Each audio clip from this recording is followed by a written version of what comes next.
Today on Accelerating Excellence, we have Alex Waller. Alex is one of the most dependable and accomplished players in English rugby, a loyal servant to Northampton Saints, a one-club man and a product of their academy, amassing over 350 appearances. Testament to his durability, consistency and dedication to the game. Alex's journey from a young prospect to one of the most respected props in the Premiership is so inspiring. He played a pivotal role in Northampton's historic double-winning season in 2014, scoring the decisive try in extra time of the Premiership final against Saracens to win their first ever Premiership title, before going on to win the European Challenge Cup against Bath in an iconic season for Northampton.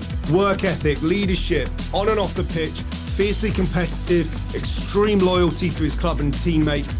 Alex is a role model for aspiring athletes across all sports and all professions. He embodies everything great about sport, full stop. He's played with the absolute best, the likes of Dylan Hartley, Courtney Laws, Tom Wood, George North, to name but a few. Northampton went on to have more success winning the Anglo-Welsh Cup in 2019, but here's the best bit: what an ending. Alex concluded his 15-season career this year, playing a pivotal role in leading the Saints to their second Premiership title. This victory marked the culmination of Waller's playing career, during which he became the record appearance holder for the club, amassing 370 caps. On this episode, we discuss fighting to find opportunities, the reaction you need to bring to failure, sharpening your leadership skills, and why it's so important to be surrounded by the best. I hope you enjoy. Alex Waller, welcome to Accelerating Excellence. Hello, mate. How are you?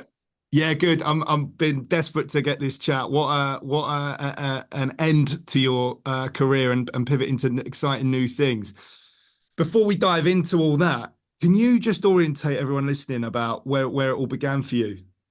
Oh, mate, I was I didn't come into rugby till late, relatively. Like, I didn't start playing till I was 14. So most boys by that point have been playing since they were 5 or 6. You know, early doors. Their dads probably took them to the rugby clubs and built up. But my dad was a musician. Mum was pretty arty and a teacher. So there wasn't really a sports focus. So it's funny how both me and my brother both fell into professional sport.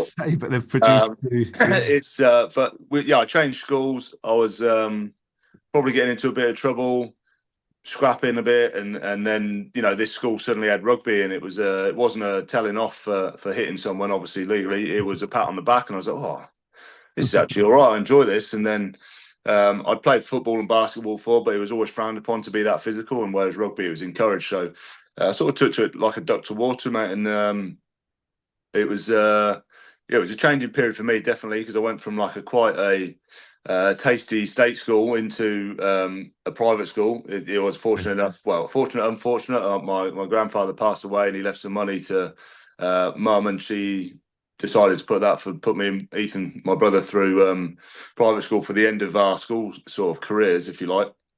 And then did your previous school play rugby at all, out of interest? Nothing, mate. It was straight football and scrapping in the car park. That was about it.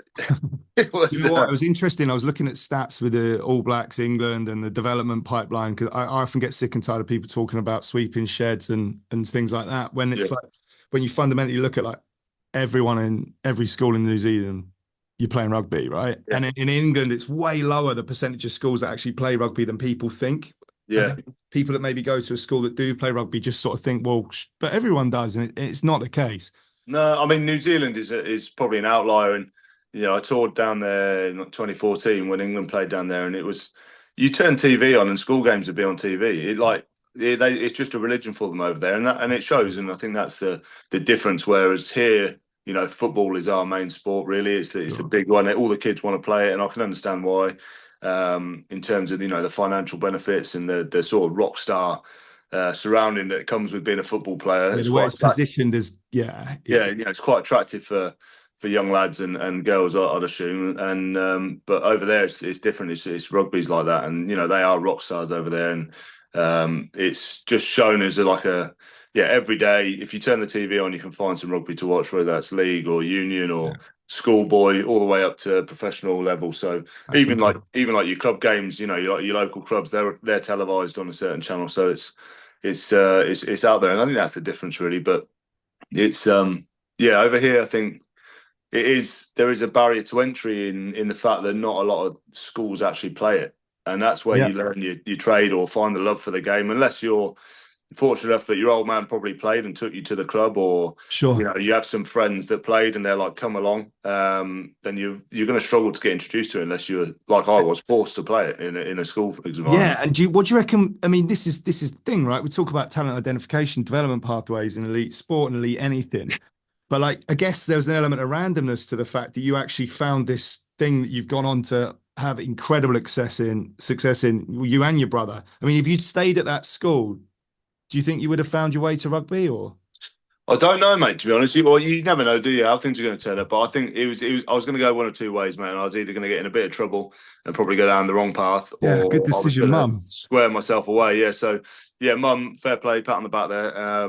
Sort of worked out for us in the long run brilliantly. And it is a privileged position to be in. I know it's topical at the moment with everything going on and everything surrounding private schools, but it wasn't necessarily a choice that we had until this sort of unfortunate event happened that led to these Mm. positives that came out of it. So it was interesting. I owe a lot to that school. It's called Wellingborough School in Northamptonshire.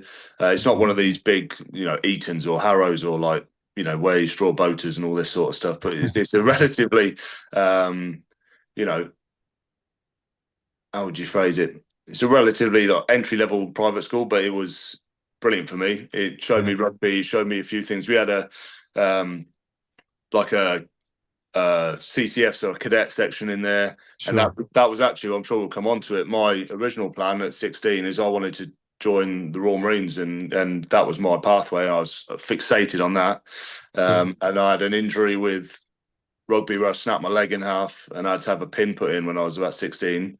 And so that put the brakes on that for a bit, and rugby sort of took off on the path. And I was like, oh, actually, I'll give this a crack. It seems Yeah. pretty good. Yeah. Well, and what's so interesting though is you've obviously found this sport and you can identify there's clearly these strengths in terms of like, I guess, physical, but also psychologically that just fit for you.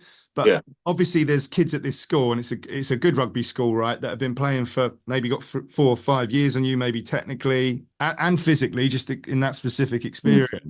But like you took to it like a duck to water. But at what point did you sort of think, actually, I've really got something here. I think it started. I was about, I think I was 16-ish. I just come back from just started playing back from this leg break, and I got invited to Northampton with their junior academy, and I just saw we were at the club. I was seeing the senior boys at the time, and the sort of young lads coming through that were probably similar. I was very fortunate. I played with most of them eventually a couple of years later, but I saw them. I was like, actually, this seems pretty cool. I'd like to do this as a job. I'd like to give it a crack. So I probably started taking it seriously a bit too late. I was about 17 where I dug into it. And the way the rugby system works is when you get to 18, you either get a contract out of school into the academy system, or it's no, you're not in it. And most of the lads then, there are exceptions, and I'm probably one of them, where they go, didn't get it out of school, unlucky. And then lads usually go to uni or go get a job, or, I tried my best, not happening.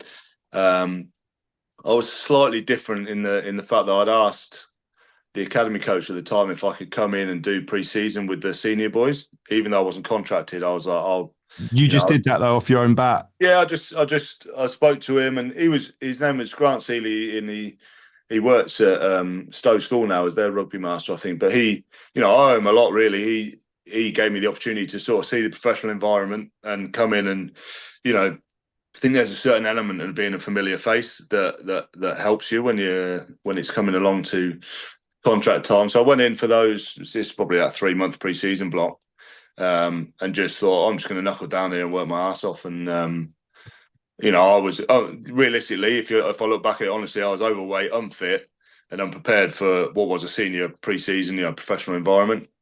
But I just worked myself. If I wasn't sick every day, it was a surprise. Like it was a good day if I wasn't sick. Just like throwing up down myself. But there was an element of I'm just going to keep working until I fall over and just give it a crack. Otherwise, there's no chance. Tell you And what, like two massive lessons there. I just want to highlight just that. just asking for that opportunity. How many Yeah. people again have been in scenarios where you don't ask that question, you don't get that opportunity, but then the second part there, just knuckle down and work your ass off. I love Yeah. that you put it there. That's beautiful. I mean, it's uncomfortable, isn't it, asking these sort of questions? And Yeah. it's something I've learned over my time and career in rugby is that if you don't ask, you don't get. And with, in the professional environment and also within the sort of networking environment that comes with rugby, it never, rugby's never going to financially set you up for life like maybe potentially football could if you were a top level footballer. So, but what it does do is it opens a load of doors. It gets you in places you wouldn't have probably got in. People, CEOs, directors, they want to be associated with you whilst you're playing, and that's where you have to build those relationships up and ask those not favors, but Well, for opportunities, right? yeah, They know more. opportunities, and you can make people, you can give them tickets or a shirt or something. You can pay your way into it as well on stuff that's easy, and for them, letting you do something is probably easy for them as well. So it's Absolutely like the old school barter system, if you like. And the worst thing they can do is say no, and it'll probably be uncomfortable for a minute or two, and you move on with life.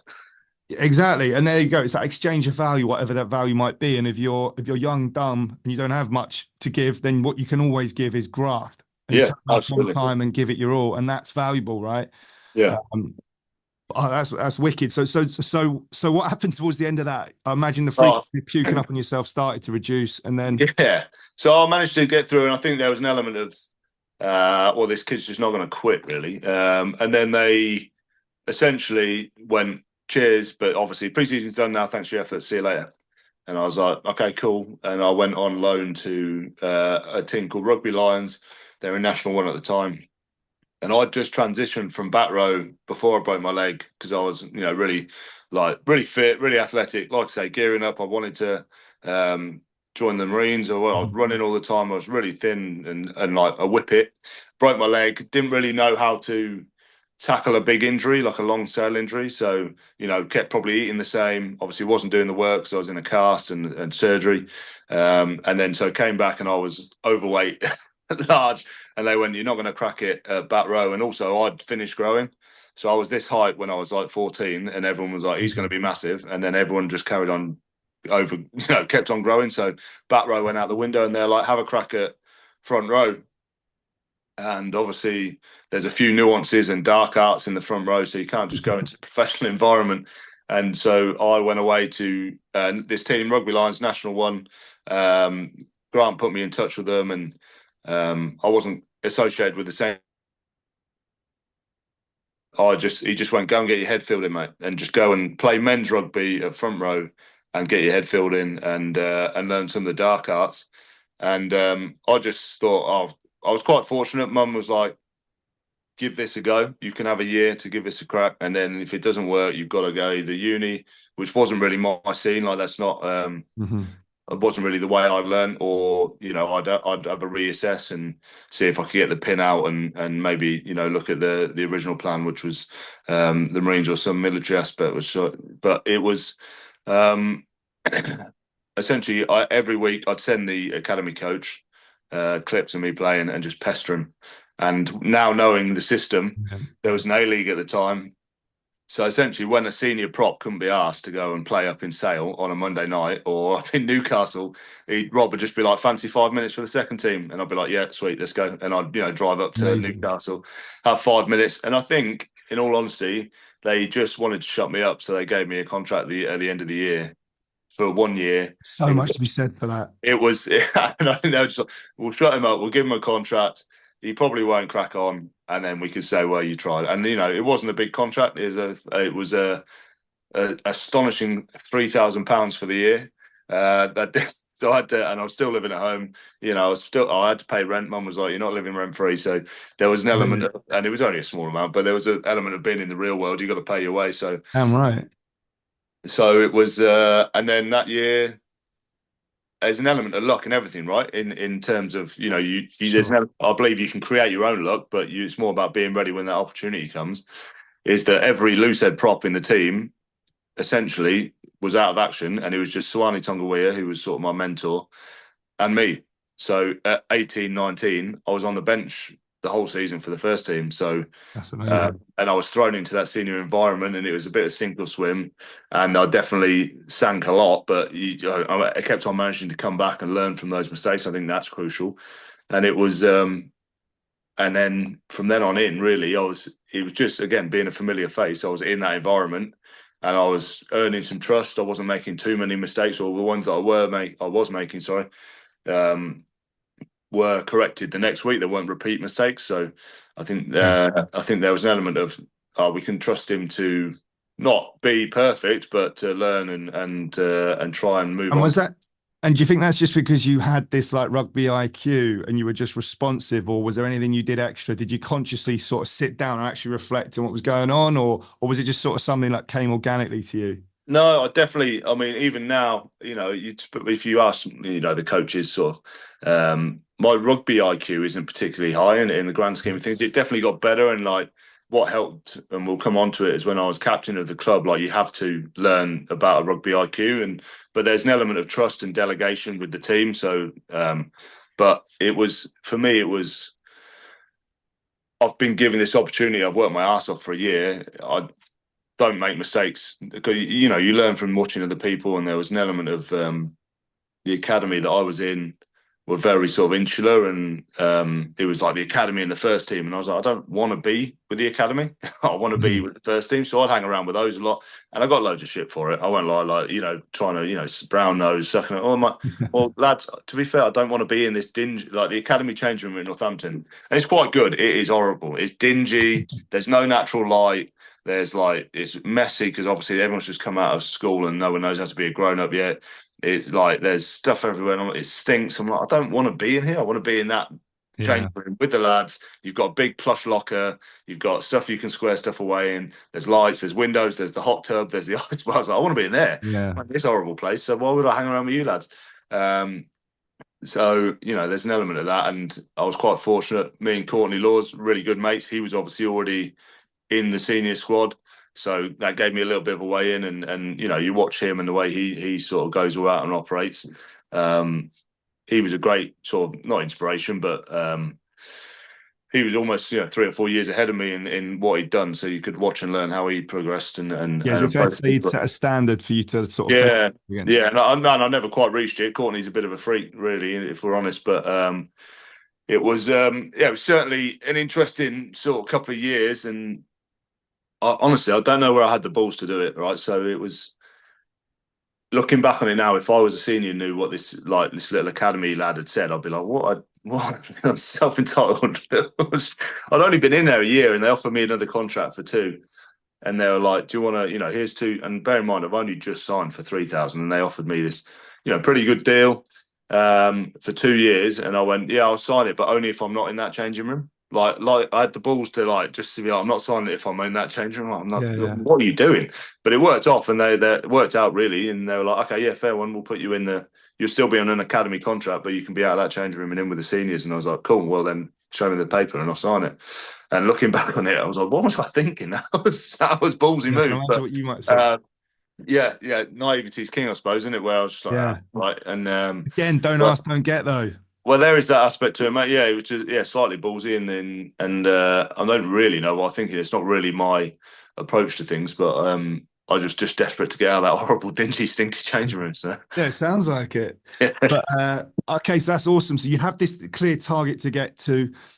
What would you say is the next crucial development, like experience for you, where you go from this potential talent, hot prospect who's sort of elbowing his way into to an opportunity, to someone who cements himself as a key player in what is obviously an elite team?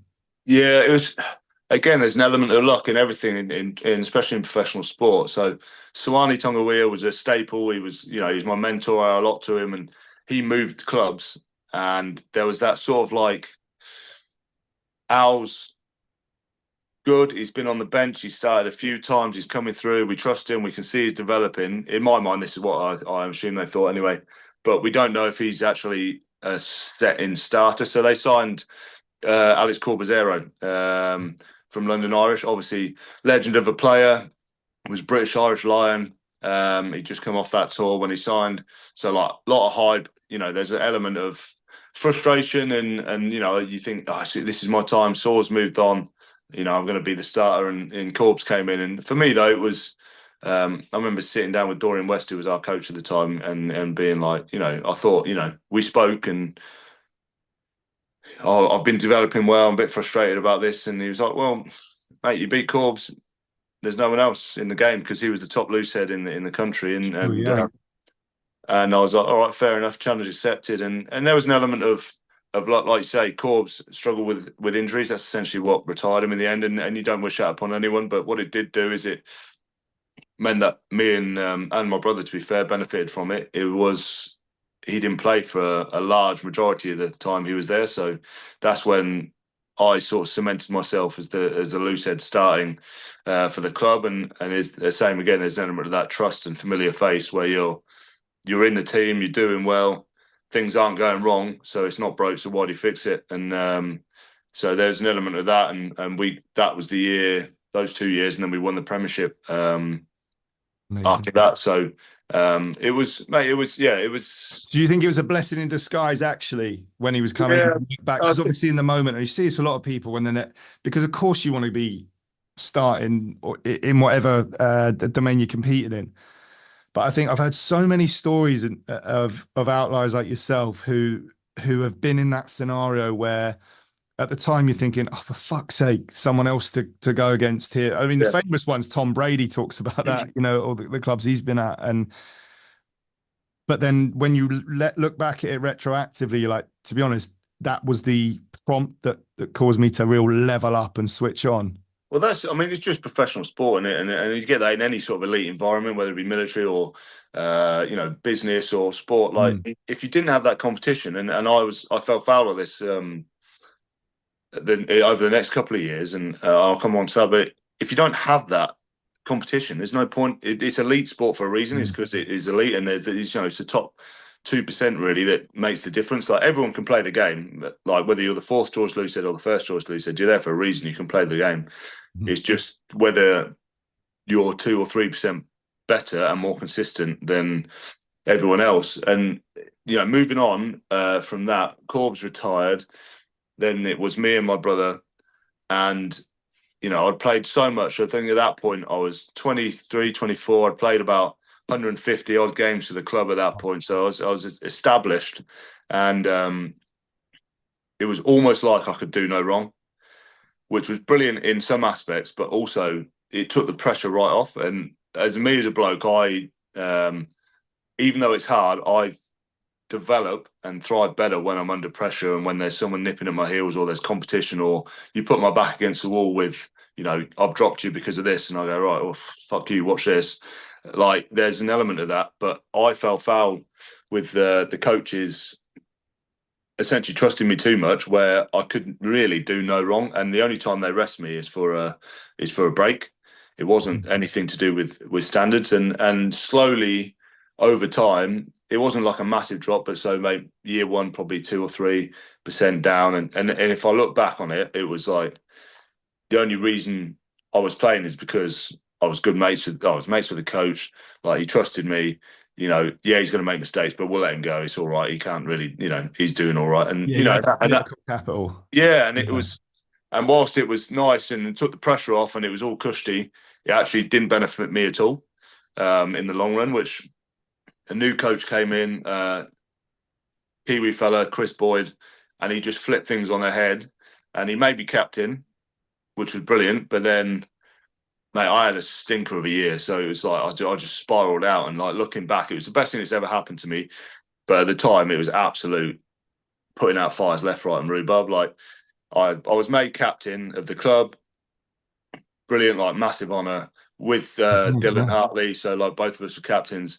Like, he looked after me a lot when I was younger. Really good friend of mine, obviously legend of the game. And you're like, right, this is brilliant. We're on the same playing field. But at the same time, so I was made captain of the club, new coach. I had my first child. I got married. I moved house. Like, it was absolute chaos. Like, in terms of like stress levels and Demand's going up. Trying to manage everything, it just didn't work. And what happened was I'd play badly. Then I was so used to having no pressure in terms of or no consequence to a bad game, really, that I'd be like, I'd be all right. And then Francois Van Wyk, who's a good friend and the other loosehead, was playing really well. So, and then I've also got the pressure. I've been dropped by the coach. He was very honest. Like, I can't fault him. Whether you wanted to hear it or not, he'd tell you how it was, and I appreciated that. You sort of knew where he stood. There was no sort of fluffing around it. He was just like, "Don't think you're playing good enough, mate. This is what I need you to work on." So he gave you your feedback. But Okay. Fran is going to start this week. You're on the bench. And then I sort of went into like this instant pit where I just spiraling. I'd try and do something to make myself stand out. But in doing that, go out the system, make a mistake, more pressure on myself. Boydie's going, "What are you doing? This isn't you." Then, you know, there's all this sort of stuff spiraling. And in the end, you got sort of midway through the season, and I just had a sort of reflection and a moment of acceptance where I went, actually, all right, I'm second choice, right? I'll be second choice for this year. I'll fly into pre-season. It's a new start. I'll have a good pre-season. We'll fly on. We'll knock this down as a stinker of a year, and we'll learn from it. And as soon as I made that decision, I actually started playing really well. I wasn't going out of the system, and then I came back to first choice towards the end of that sort of season, and it was and then retain the captaincy for the year after, and it was a massive eye opener and learner for me, and in able to sort of take a step back and look at the bigger picture and go, actually, yeah, this works. And I think that's the only way I learn anyway. And was it once you accepted it, it all just sort of was it the acceptance of the situation rather than sort of it was there, or just swim against upstream sort of thing? Yeah, it was that acceptance, and I think it just took the pressure off me, because in my head I'm going, I'm captain, I need to be starting. Everyone's looking at me and I'm not starting, and I'm the captain of the club, and this, that, and making up all these stories in my head that probably no one's saying. And it's just like building on that. And then as soon as I accepted, I went, all right, well, captain doesn't have to be on the pitch realistically. But the club captain is the easiest job is the Saturday. It's the 9 to 5, Monday to Friday, sorting the lads out, making sure training standards are up to scratch, liaising with the coaches, being that sort of barrier in between the lads and the coaches and the in between. So you have to have that relationship. I'm like, actually, I can do the captaincy job, and I don't have to start, because on the pitch, all my job to do is build a relationship with the referee. So you've got Dan Bigger as your 10. Like, I'm not going to tell Biggs how to kick. Like, he knows how to kick. Or I'm not going to tell him how to. So there's an element of trust. Like, I trust Dan to run the game in terms of the pitch map. He's worked with Sam Vesti on what's going to happen. Brilliant, right? Now, Dan's an interesting character because he's the most competitive man in the world. And he also likes to really, really vocal with the ref, which sometimes hinders you. So you have to wind Biggs in a little bit. And he, under his own admission, he'll tell you he does that. But so that's an interesting character to manage. But then, and then also you've got Dave Ribbons or, like second rows that are running the line out. So I don't need to tell them how to run the line outs. Like, scrum was sort of my bread and butter. So, there was an element of that. But, there's not really anything that I had to do as a captain apart from run the 9 to 5 Monday to Friday, and Saturday build a relationship with that referee to try and, win the 50-50s, just edge it a little bit towards us. Yeah. But it's so the acceptance was I can do most of the job without starting. And then was there anything specifically that happened that caused that penny to drop?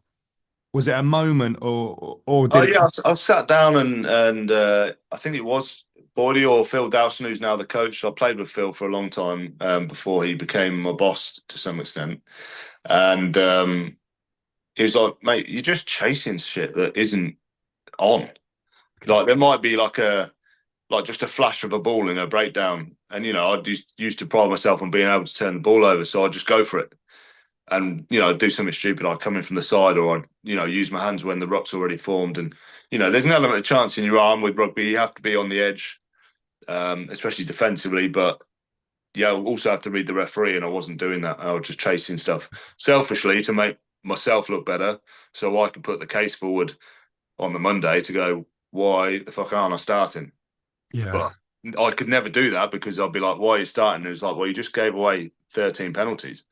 Fair one. I can't argue with that. It is what it is. Yeah. He was like, you're just chasing stuff. He's like, just do you. Just be the cog in the wheel that you need to do for the team. It's because, it just highlights again though how important it is to have people around you that are honest with you about that. And I think it happens in sport. Probably that has to happen, right? Because it's there and then. It's difficult, isn't it? Because there's a balance. I think it's about finding, and I found this is captain when you're trying to feed back to boys about what you think in terms of like training standards or what you need from them, is you have to know the personality. And I think there's an element of that with coaching as well. Of course there is, where, some lads will react to being bollocked and shouted at, where others, one bloke springs to mind straight away, and I won't name him, but, he needs an arm around him and a cuddle and, make, like a little belly rub and make him feel better.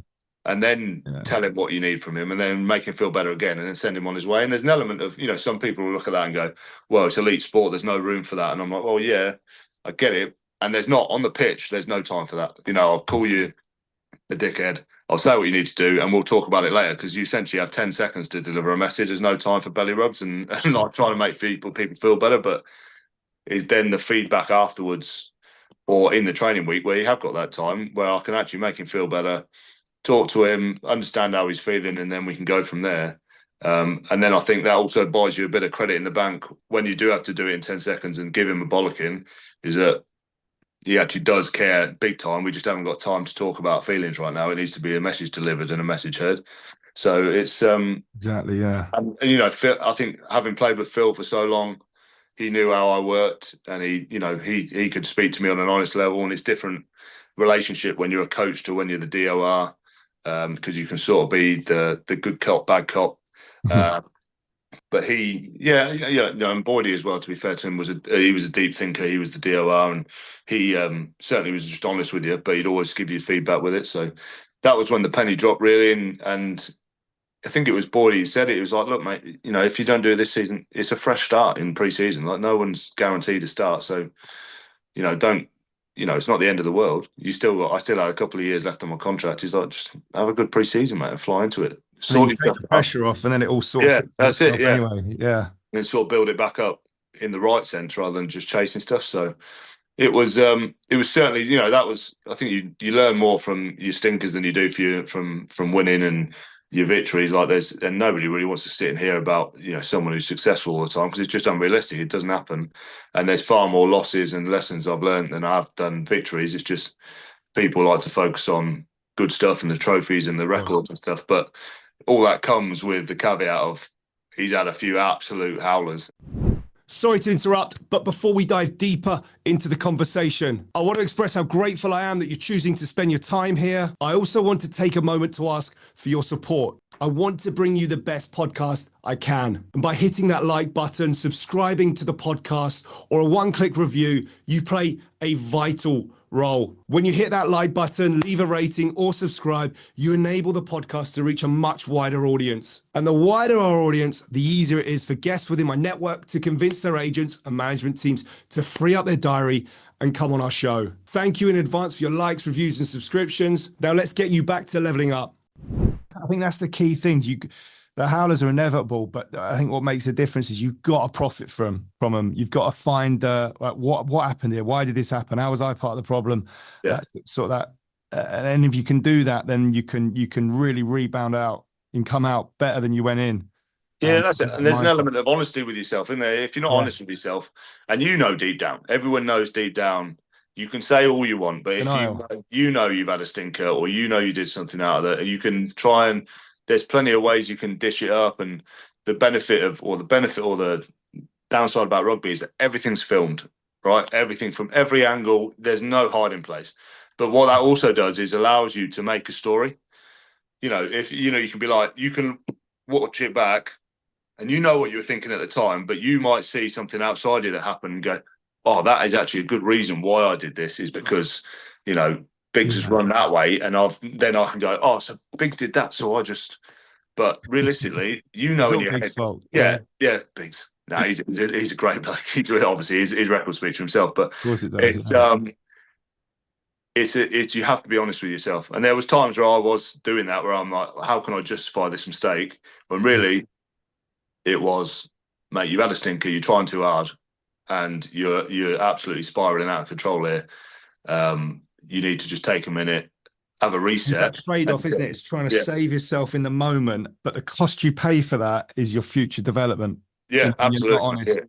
So it feels good in the moment if you can just save a bit of ego. I'll be like, well, no, no, no. It's because of, Yeah, and, you get a bit of sympathy there, but the pain for that is in your future. And I think that's why a lot of people struggle with it because they yeah. feel like comfort today for pain tomorrow in Yeah, terms and that's of, exactly what it is, mate. It's ego, and there's a certain element of ego in anyone that's an elite sportsman or businessman or in the military. You have to have that little bit of self confidence and ego because you're in a world where yeah. everyone is at the top of their game, and you have to be like, I can do this, no stress.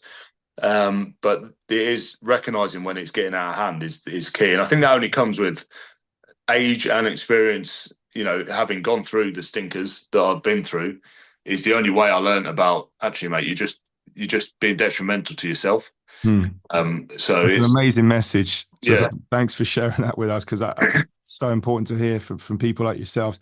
Can I touch on something? Because obviously you've mentioned some of these huge characters, like, like the Dylan Hartleys, Courtney Laws, Dan Biggers, like these legends in the game. Like, I mean, what a group of individuals. And in terms of like the cultural architects at that period of the time at Saints, like who are the main guys there and what impact do you think they had on you? Oh, they don't. I was very fortunate, mate. So when I came into, like I said, there's an element of luck where when I came into the squad that first time, I was very young in quite a senior squad. So even though there was, only 22, 23, he'd played, 100 odd times for Northampton. He was in the England framework. You had your likes of your Christian Days, who was a Premiership legend. You had all these sort of internationals like James. These are going back a bit. James Downey, Roger Wilson.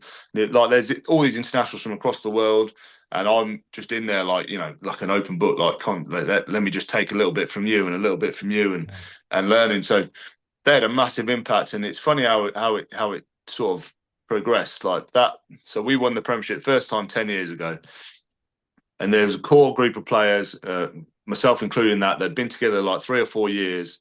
And we'd all been sort of pulling toward this one thing. We'd always been bridesmaids. We'd never quite, it was semi-finals, lost in the final the year before. Like there was all this sort of this pain and like development we'd had. And it was a core group of probably 10 players that had been together through all of it. And when we won it, it was sort of those 10 players that sort of led the group with a senior leadership group with a few others that had sprinkled in, and we signed some really good talent. How did And it feel winning it after all that? it was awesome. It was because history repeats itself because exactly the same thing happened this year, but it was always it was such a relief. It was the first time the club had ever done it, the first time. Okay, yeah. So in history, so we were, we wrote our names in the history books there, and it was amazing. We'd been to the final the year before and lost to Leicester. The year before that, we were in the semis, lost to Quins. And part of that was my fault. I gave again chasing something, gave a stupid penalty away. Quins won. Wow. So I've had a few stinkers, mate. And then it was certainly that group. And then if you looked in the last 2 years, in my last 2 years in my career, it's the same thing. But it was strange because it wasn't. I was speaking to Courtney because we've been there obviously together for more or less 20 years because we come through the age group stuff. And it was like, it's not our team anymore. As much as it was, we were there and we were senior players and we'd played, we'd done everything under the sun for Northampton. It was the Lewis Ludlams, your George Furbanks, your Fraser Dingwalls. That was the core group. They were the core group of boys that were going to pull the team through for the next sort of 4 or 5 years. And me and Courts and some of the older boys would just sit there and, you chuck some advice in because you've been there and done it. But it was their team to lead. We would more, best way to phrase it is like a consultant. It was just like, what do you reckon to this? Or like, when Ferbs and Luds, I captained with Luds and then Luds took over full time on his own. But he'd always ask me like, oh, what do you reckon to this? Or what just, and like, mate, this is your captaincy, but this is what I'd do, or this is what I've seen from taking a step back, and this is what I've learned when I did it. And they were very receptive to it, and it was, and not just me, not blowing my own trumpet, Courts and your likes of my brother and all lads that were the senior would chuck into that senior players group. But essentially, those boys led it, and they're the ones that are going to take it forward. And it was, it's funny how it just repeated itself, and we were very successful with the Premiership win, and that's just gone, and we've certainly Yeah, I mean that was Yeah, something else, right? The yeah. timing of it as well with I mean, your career is that you could make a movie, right? It, Yeah. it was I, I announced. Well, I told Phil I was going to retire about sort of. Okay, I was going to ask that. Was the decision made? I told him about November. My decision was made the year before. I Okay. hadn't told anyone. There was an element of a little bit of messing around with, or I'll give him benefit of the doubt, miscommunication the previous year with the contract. And it left a little bit of bitter taste in my mouth. And I just thought, I'm not doing this anymore. I've done everything in rugby. If I hadn't signed for one more year, I was ready to retire anyway.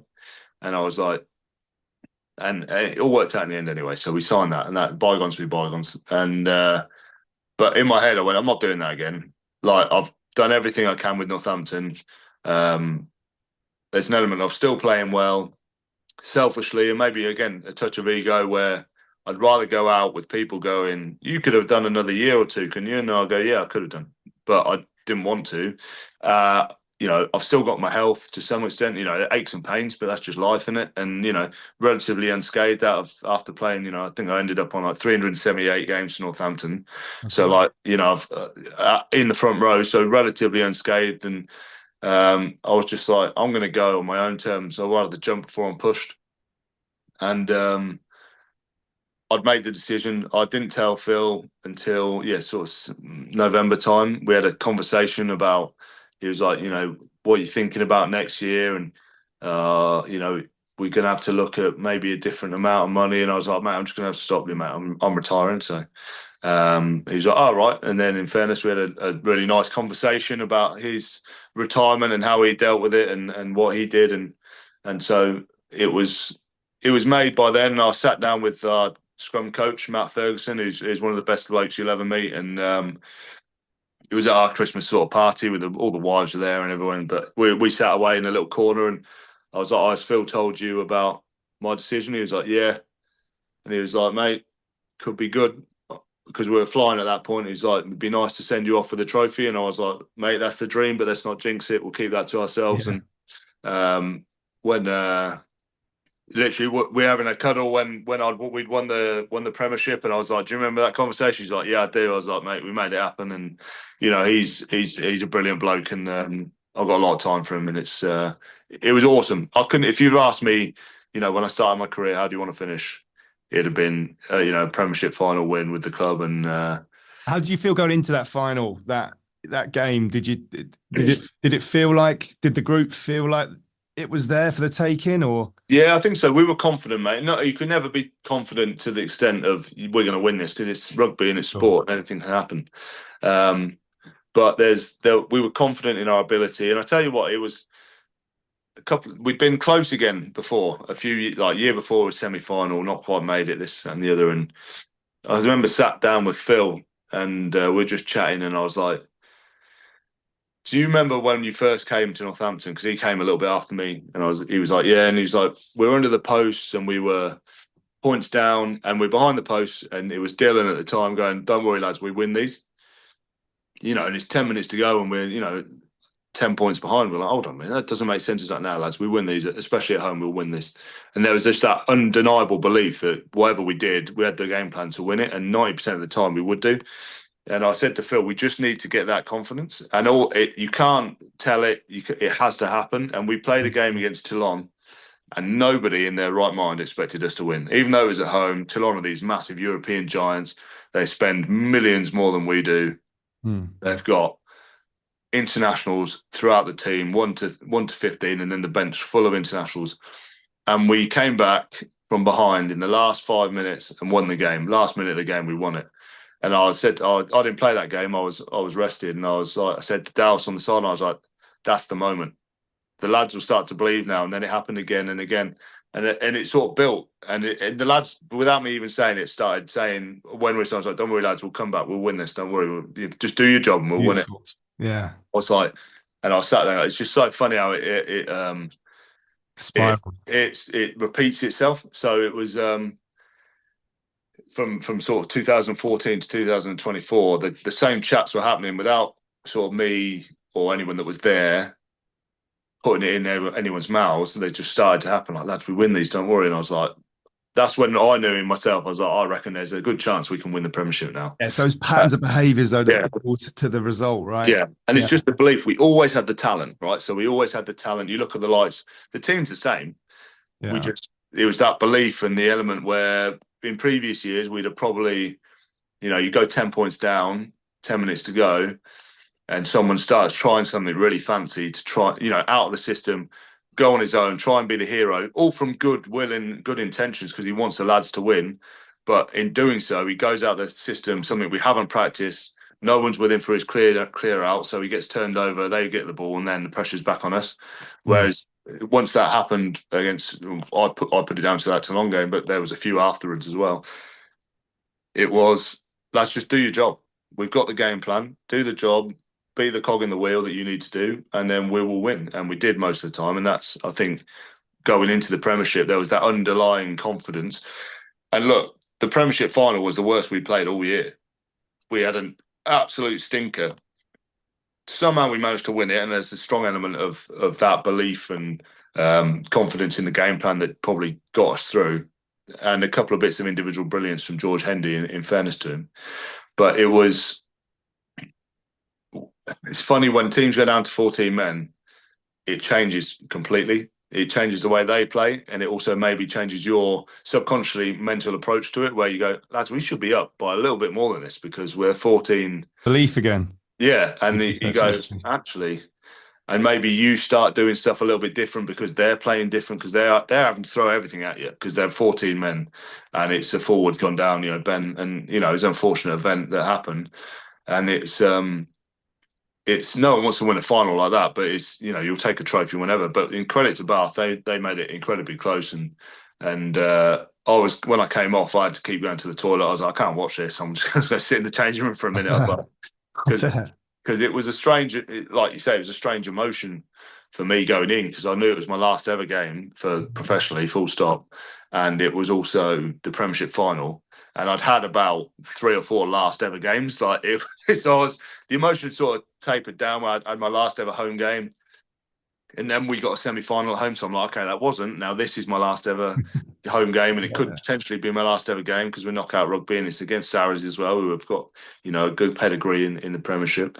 And then we won that. And I'm like, right, got through that one. Then, right, Premiership, this definitely is my last ever game. But I need to focus and do the best I can for the club. And then we'll deal with that afterwards. And then you come off and the game's still not done. So you're still like ramped up emotionally.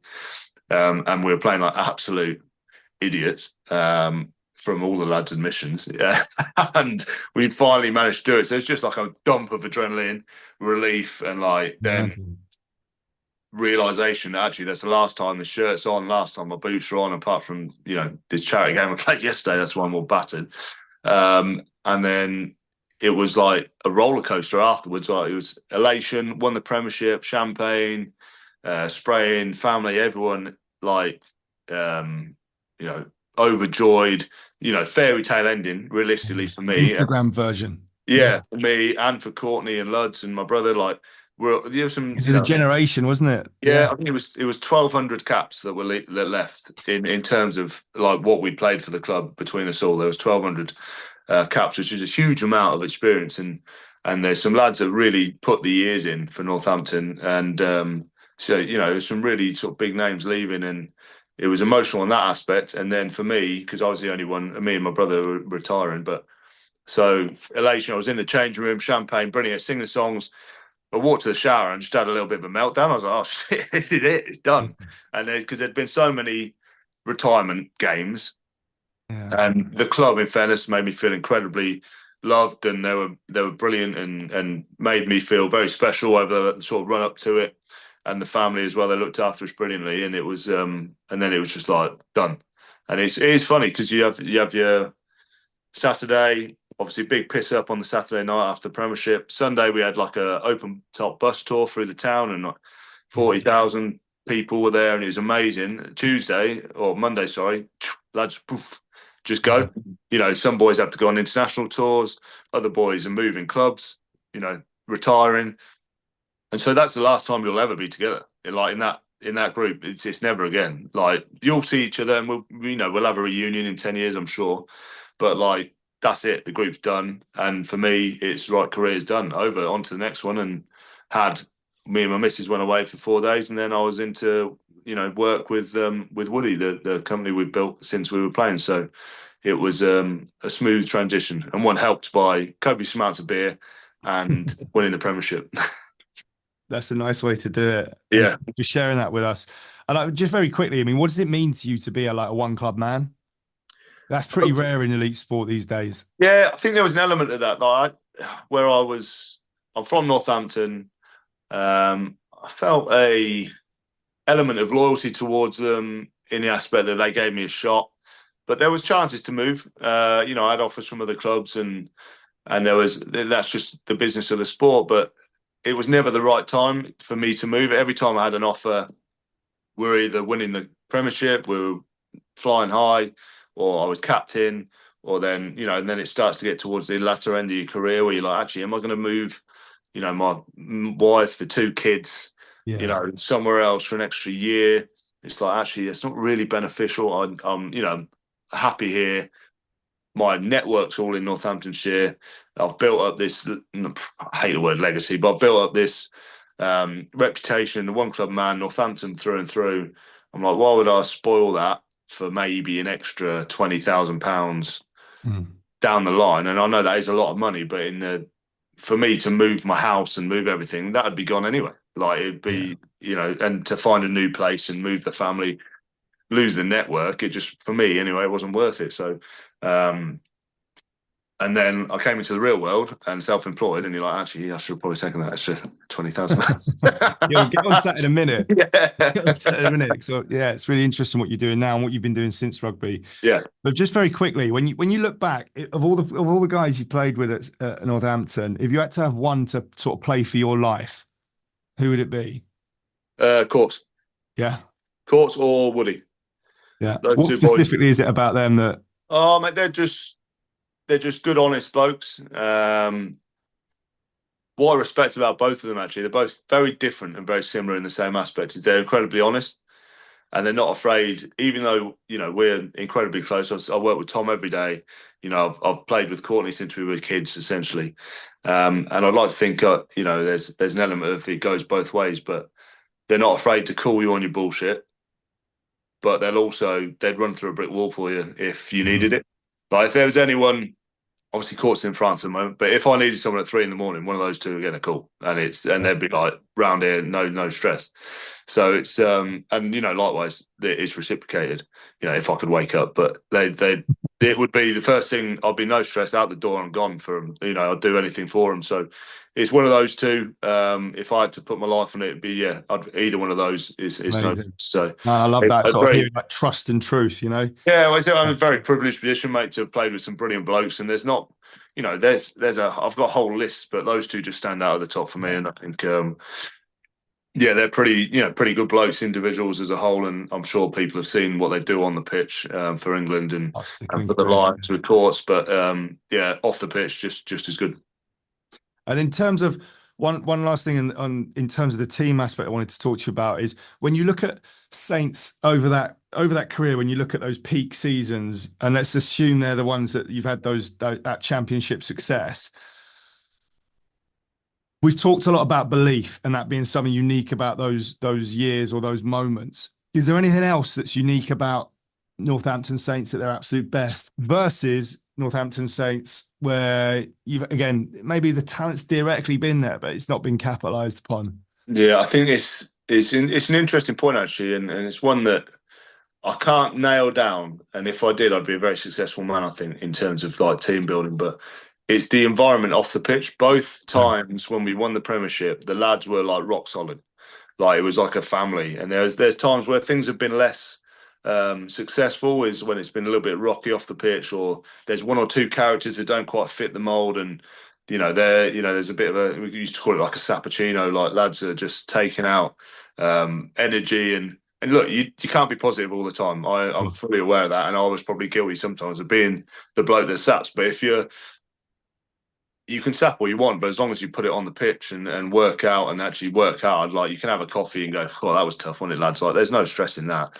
But it's and it's also realistic. No one can be positive all the time. No. It's but there's an element. The one thing that is parallel off the pitch between 2014 and 2024 is just the closeness of the boys, and there's an element of back in 2014 we had a real sort of work hard, play hard mentality, and we lived up to that in some respect. And it was slightly different 2024. The game had moved on, also in terms of like going out and lads being stupid. It's just not acceptable. Well, it wasn't. It's never ever been acceptable, but it's just much more highlighted, and people are really narrowing in on that, and the game's just changed completely. You got the old school version of like beers and having fun and being rowdy, whereas the closest for us in 2024, we have a team sort of coffee bar at Northampton. There's a members bar called the Crooked Hooker, which was started by Piggy Powell in like, I don't know, 1800s. It was like midnight.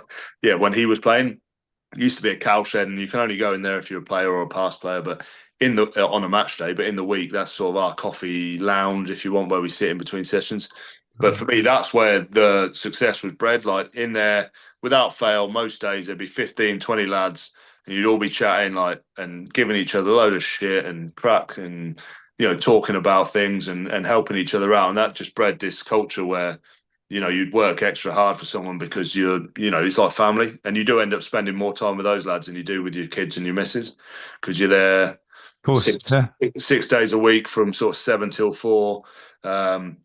You're away with them at the weekend. If you're in Europe, you're 3 days staying together. Like they become your brothers and your sisters with the medical staff and all. Everyone's together much more than they spend with their time at home. So it's certainly that'd be the parallel. And if I could put down the certain thing that made it, the catalyst that made it close in 2014 and 2024, then I think you'd be very successful in the grand scheme of things. But I couldn't put it down to one thing. I think it's a lot of element of characters of lads, the sort of will to all sort of pull in one direction, and just the environment that was created. It's just a combination of everything, I think. Yeah.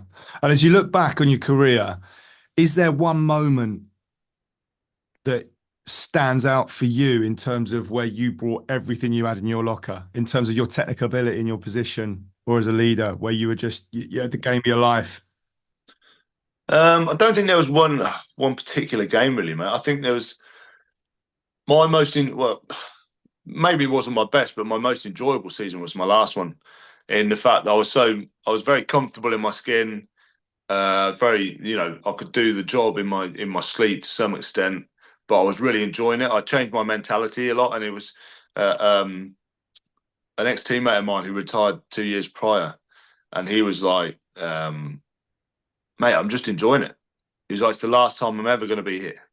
And I'm like, oh, actually, I've never thought of it like that.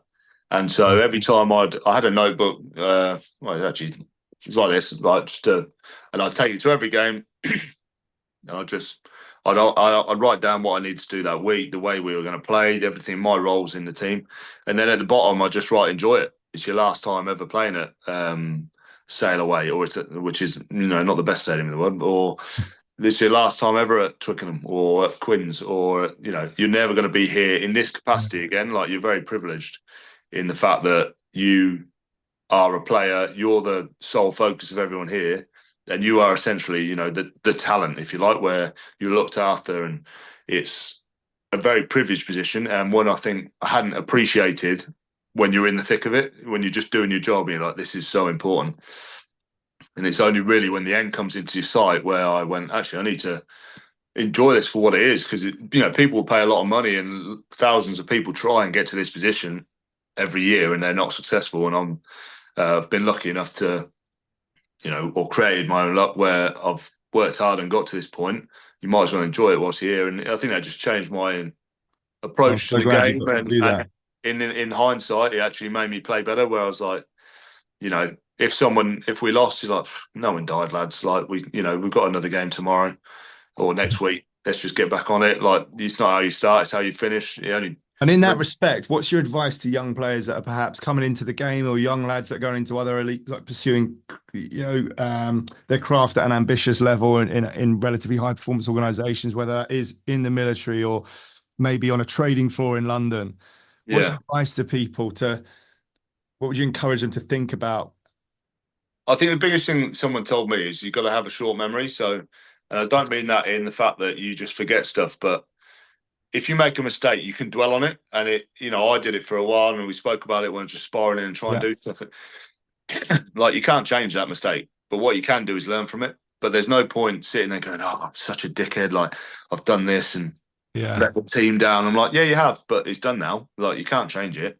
What you can do is change your approach next time, and just carry on doing your cog in the wheel." Because I see a lot of boys, young lads anyway, where they make a mistake and then that affects the rest of their game because they're trying to make up for that mistake. And there's no making up for it. Like, it's done. The mistake is there and it's on film, and it'll probably come up Monday. And there was an element of us chatting to a young 10, and he was down. He'd been called out in a meeting. He had a stinker. Like, it's just the way it is. And in any elite sport or military or whatever, there's going to be times where you're chewed out. And he was down. I was like, I just said to him, I was like, "Mate, how many? Do you see how many balls I dropped in that?" He was like, "No." I was like, "Well, I got chewed out 3 times and you don't remember it, so no one gives a fuck about yours. Everyone's just worried about themselves." He's like, he was just thinking about, "Oh, the lads all think I'm shit and this." Like, I was like, "Mate, no one cares. Everyone knows you're trying your hardest. It's not like you did it on purpose." And also, everyone's just worried about their own shit. Like, Yeah. everyone's getting chewed out to some Right. extent, and it's you just worry about your own stuff. Don't worry about what the lads think, because you're just making up narratives in your head now where you're thinking, I think you're shit, and you're not gonna. I don't trust you. It's like, I trust you, mate. You just made a mistake. Everyone does it. Nobody is perfect. That's the thing I've taken, especially in sport. Everyone's gonna have a bad day. It's just the way it is. It's just, but don't dwell on it. Learn from it. Don't just park it as like, "Oh, I don't care about it." You obviously care because you're in elite sport or military or business, but just use it as a lesson rather than.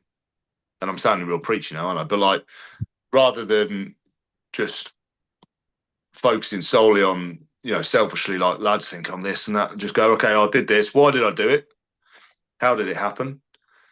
I don't really want to feel like this again, so I'm not going to do that." And then that becomes part of your mantra. And yeah, like I said, short memory, because Yeah. Love it. especially in sport, you can be a zero one week and hero the next, Yeah. and it's As like, good as your last performance, aren't you? yeah, well, that's In it. most So, things, yeah.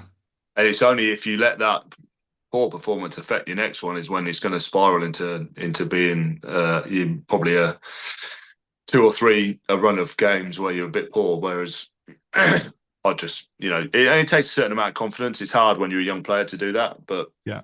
but I think, he said that helped him with me just saying, "Mate, you didn't notice how many fuck ups I made. Like, no one's noticed yours, and if they have, they've already forgotten about it because we're going for a coffee." Like, it doesn't matter, lad. It's not life and death.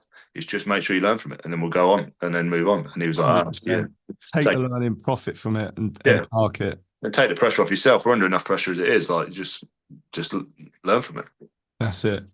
That's brilliant advice. And in terms of what's next for you, so you've obviously got this passion that I've sort of observed from the online version of it. Yeah. Following you on Instagram and that, and seeing how it's been going with Mr. Wood. Can you tell us a bit more about that, and like where did that all come from? Like, that came. It's strange how it sort of worked out, actually, but it's there was, yeah, we make custom furniture now. That's our 9 to 5. There's a few other bits and bobs, but like 9 to 5, we make sort of custom furniture, and it all stemmed from, I think, maybe a bit of an escape from rugby Yeah, as a whole. So that's what I wondered. yeah, Yeah, so I had we neither of us planned it. It wasn't like, "Shall we start this together?" It just he it was like an organic thing. It wasn't like let's set up a thing. no. It So was just all. he bought a house. He had a big double garage. He started tinkering.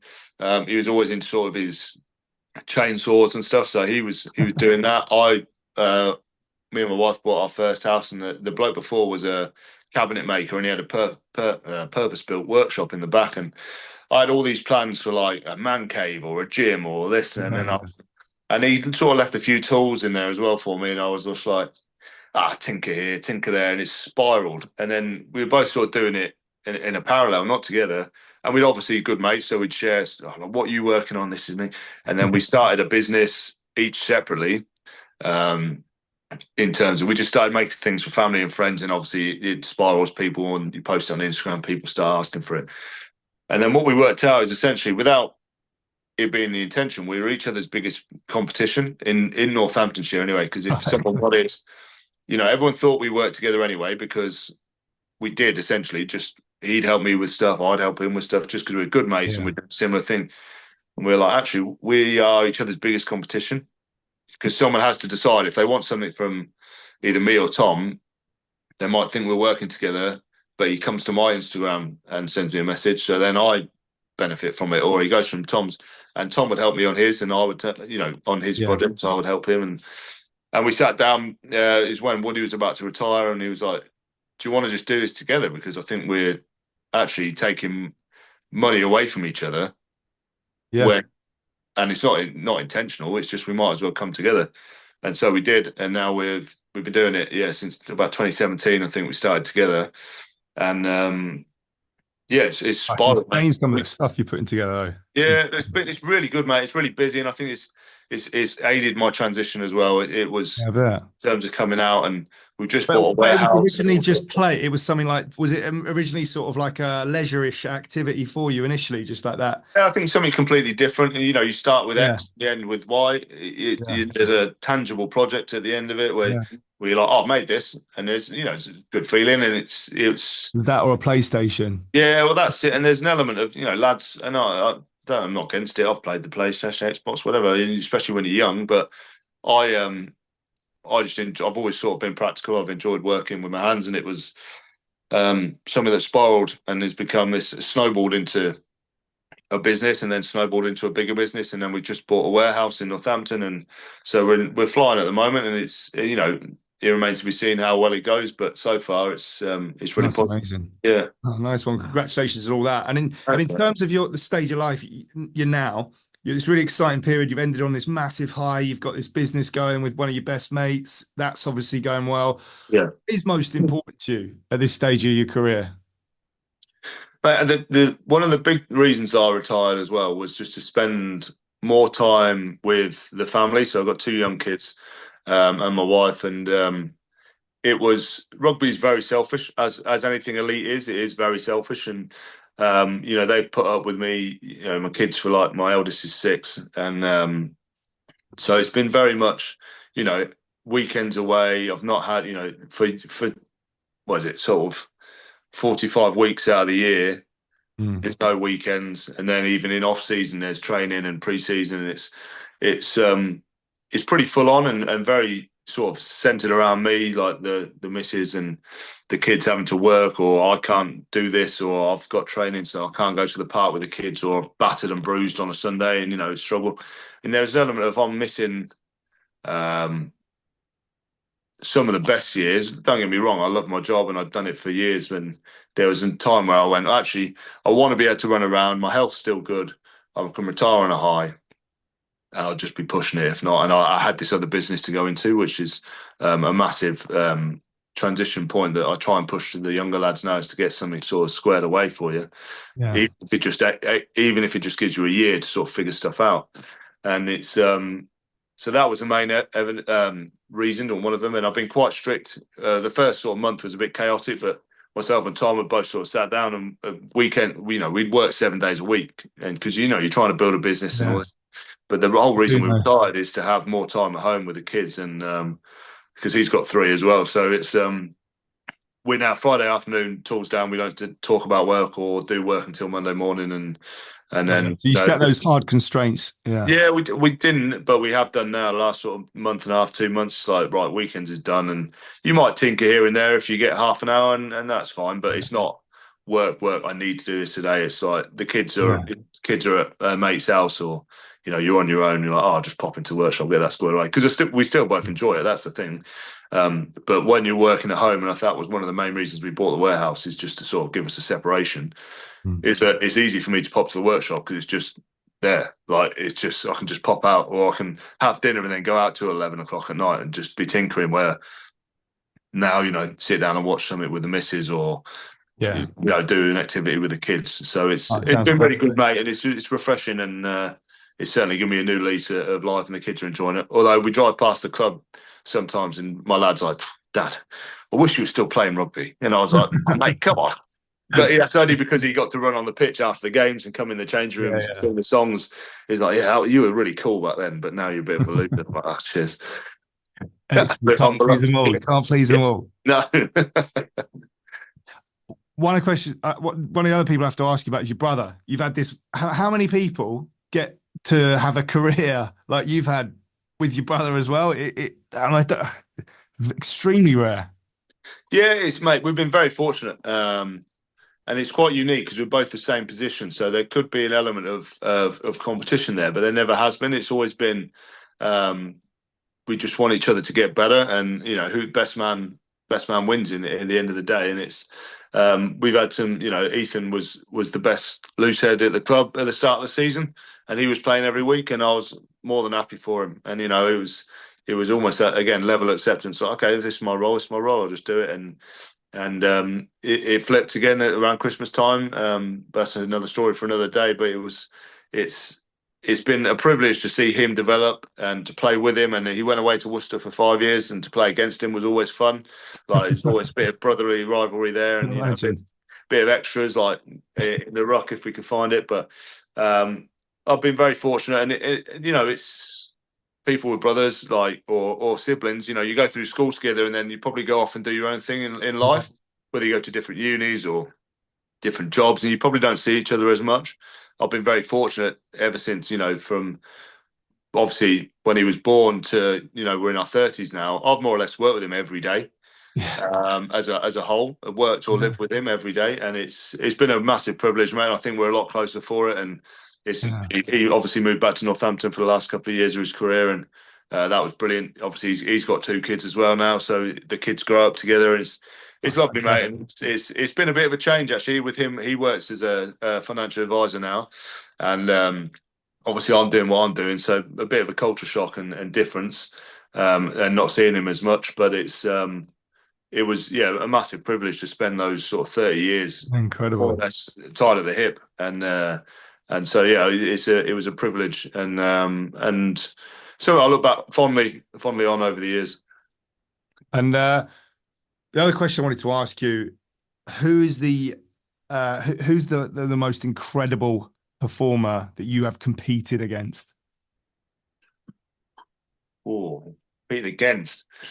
The most horrible opponent in a way, or maybe that's a different question in your position. Yeah, that's a very. Oh, mate, there's some absolute freaks in nature out there. I'm just trying to think off the top of my head. Like, I played against him, but I played with him as well. I think in his absolute prime, George North was an absolute freak of nature. Like, he was quick and he is massive. He's a big lad, and he's still like. Just to give people that maybe don't follow rugby some context, give us the top level. What's his sort of height, weight? 100 meters. So it's something ridiculous, isn't it? George is like 6'4". I'm not sure of his weight, but he'll be way over 100 kilos. And his 100 time. If it's around sort of 11 seconds, I wouldn't be surprised.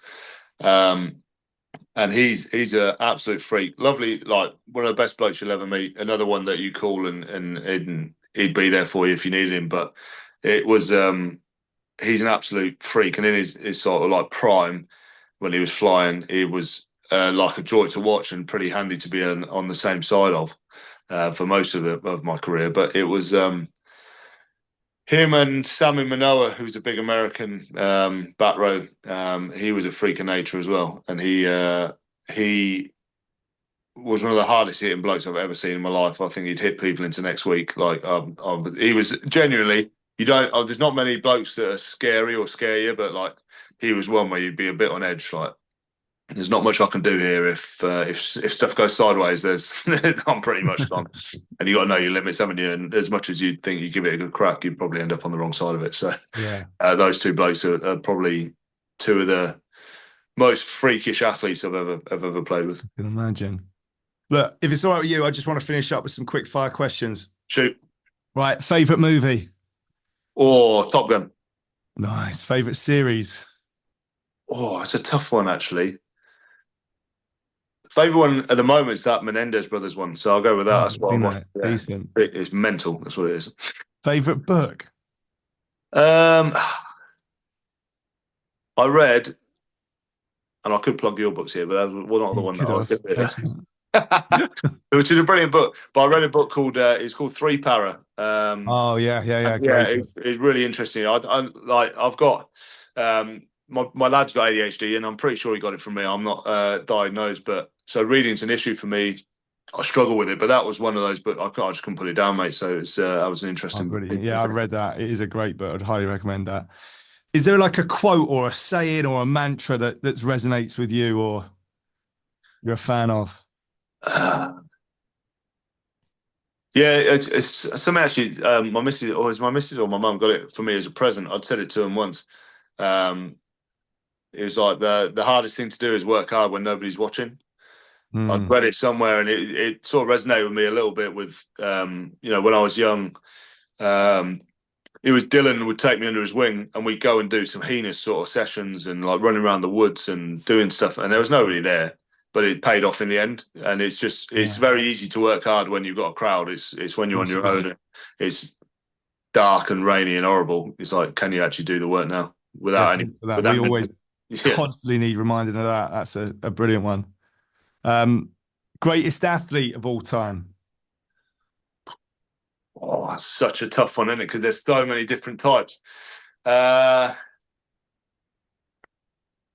think Usain Bolt's got to be up there for me. I think it's just phenomenal. Like it just the pace is unbelievable. Like obviously I'm nowhere near it. It is maybe aspirational for me because I couldn't run that quick whatsoever. But even you just look at his times and then having done like some sprint work with the club and you're like, this is bonkers. Like he'd already been 50 meters like gone while I've done like 10 and a half. Like it's absolutely crazy. Something else, isn't he? Yeah. I love the manner in which he does it as well. You know, he's pretty cool. He's a cool guy, isn't he? Is there a greatest team of all time? Northampton Saints 2000. Yeah, Saints 2014. No, it's I'll tell you what, I was watching that Beckham documentary. Yeah. It was on Netflix, and you forget how great documentary. How good that Manchester United team were when he was in it. And I'm not a football fan, really. Like I like the game, but I don't have a team or don't follow it religiously. But that team at that time were pretty special, and even as a casual observer, you've got to appreciate the success that they managed to do. And absolutely, so I think, for me, off the top of my head, that one springs to mind. As a rugby player, anyway, I'll probably get some slack for that. But it's, I think they were pretty special. Right. And if you could have coffee, beer with any historical figure, who would you choose? That's an interesting one, actually. I'll tell you who I think would be really interesting, because I do enjoy sort of World War II sort of documentaries and history, is I'd love to sort of sit down with Churchill and look at that. I just watched, it's slightly Hollywood, isn't it? But the League of what's it called? I know what you're talking about. Yeah. And the sort of the secret squirrel stuff that he sort of ticked off and let go ahead against some opposition. I'd love to sort of sit down. It's probably a whiskey, reading about it. But that'd be interesting just to, couple of bottles. Be interesting to sort of pick his brains about that and hear some of the stories. I'm sure there's some interesting ones. Great shout. I want to come to that one. Yeah. If you could drill one message into people listening to this podcast who perhaps want a bit more for themselves, know they've got it there, but for whatever reason, maybe they've had a bit of a wobble or they're not quite sure where to start, but they know they have got a bit more to give. What would your advice be to them? And I know you've already given us a load, but what would be the take home? I'd say work rate beats talent all the time. I've played with a lot of talented people that just didn't have it up top to want to work hard, and you'll make your own luck if you work hard. Love that. Yeah. Alex, thank you so much. There was so much to take away from that. Absolutely loved that conversation, mate. Awesome. Cheers, James. It's been a pleasure, mate. It's been good to chat to you again. Wicked. Right. Catch you soon, mate. Cheers, mate. Thanks, James.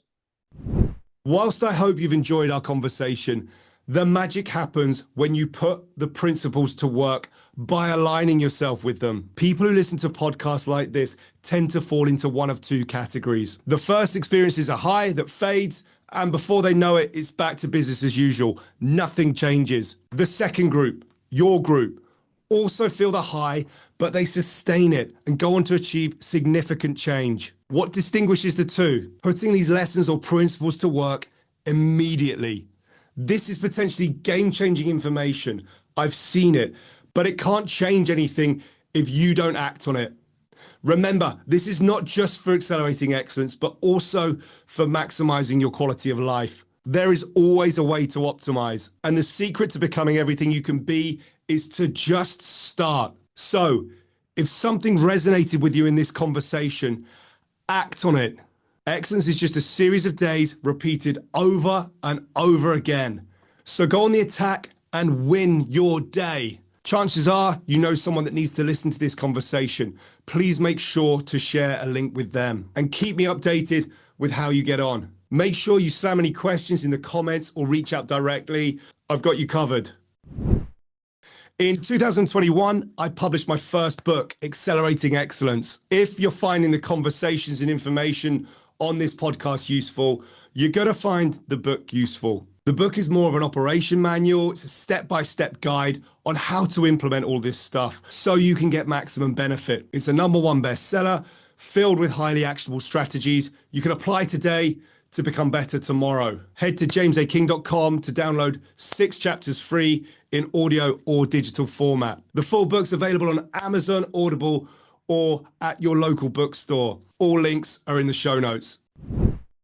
The game has changed. The players have changed. The hard truth is it has become harder to identify elite performers to drive your organization forward and ignite a winning mentality within today's workforce. Without the right talent, without the right mentality, and without the right performance systems to deliver these, outlier performance will remain your goal, not your reality. At A6 Partners, we solve this problem every day in the most demanding arenas. The talent, the mentality, it's there. It is possible. Our performance systems are not designed to tick boxes, tolerate bias, or ensure comfort. They are designed to ensure performance where performance is all that matters. We embed elite performance systems to attract and select the right people and develop and motivate those people. From short, sharp, sledgehammer, intensive change programs, right through to long-term sustained partnership. We work with our partners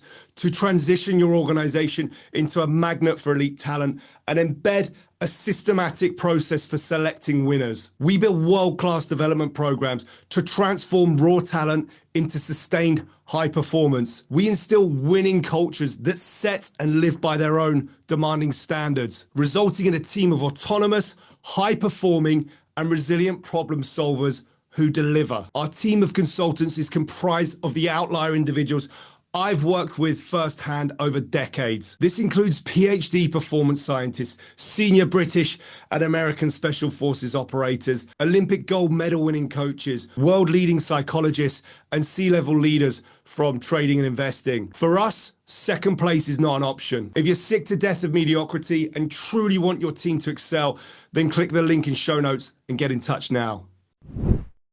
When was the last time you launched yourself out your comfort zone? Here's your chance to do exactly that. On May the 17th, we're entering an Accelerating Excellence team at the London Spartan Trifecta Weekend. I want you on that team. It's free, but spots are limited, so you're going to need to act fast. This is all powered by my pal, Joe DeSena, the founder of Spartan, multiple New York Times best-selling author, and the ultimate advocate for doing hard things. You'll be racing alongside myself, guests from this podcast, and some of my peer group from trading, investing, elite military, and sport. We don't care what your current state of fitness or life is.